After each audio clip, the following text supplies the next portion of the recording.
তোমার যে পিছনে শুনছে তোমার গাড়ি কোথায়?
যে পিছনে শুনছে তোমার গাড়ি কোথায়?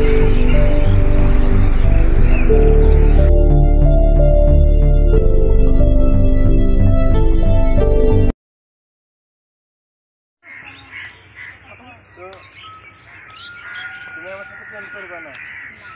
কেন করবে না?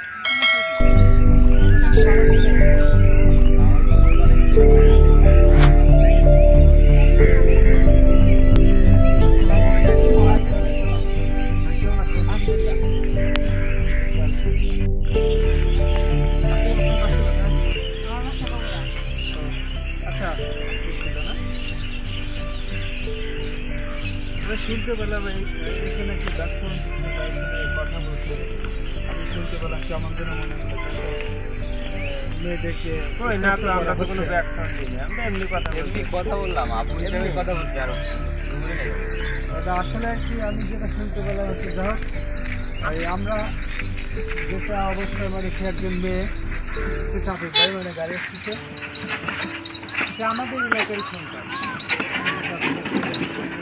মানুষ। উচিত আসলে এই মেয়েকে এরকম কথা না বলা। আর মানে মা বোন সবার আছে, আমার বোন আছে, আপনাদের বোন আছে, মা আছে। এই সমাজটাকে সঠিকভাবে পরিচালনা একসময় আমরা করি। আর আমরা যদি এরকম ভুল করি তাহলে কিন্তু আমরা বড় হওয়ার পরে এই কথাগুলো মানুষকে বলতে পারবো না। সেকেন্ড জেনারেশন ওই বলবে যে আপনি তো এই কাজ একসময় করছেন। আমাদের স্টিলভাবে এখনকার থেকে জ্ঞান অর্জন করতে হবে যে আমরা কোনো মেয়েকে উত্তপ্ত করবো না বা করতেও দেবো না। কারণ এই গ্রাম আমাদের, এই থানাটা আমাদের, এখানে একটা মান এবং ঐতিহ্য আছে, এটা রক্ষা করার দায়িত্ব তাদের আমাদের। যদি আমাদের কারো পছন্দ কারো কোনো মেয়ে হয়ে থাকে, আমরা ভালো লেখাপড়া করে ভালো চাকরি করে তারপরে প্রস্তাব রাখবো যে আমি আপনার মেয়েকে বা আপনার বোনকে এরকম ভালোবাসতাম, কী অবস্থা। নেক্সট টাইমে তারা যদি দেখে যে হ্যাঁ হবে তাহলে হলো, তাহলে আমি গুডেলভাবে আমরা একটা সম্পর্কে গেলাম। তো আমরা চাই এরকম কাজ আমরা করবো না। কি ভাই? হ্যাঁ ভাই, আসলে কিন্তু করবো না। এটা কিন্তু আমাদের আসলে একটা যুবকের অবক্ষয় একটা কালচার ছিল, বলছিলাম।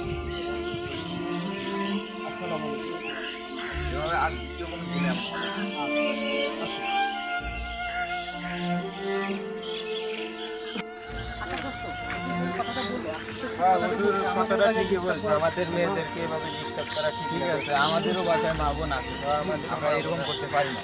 তো আজ থেকে আমরা কোনো মেয়েদের ডিস্টার্ব করবো না।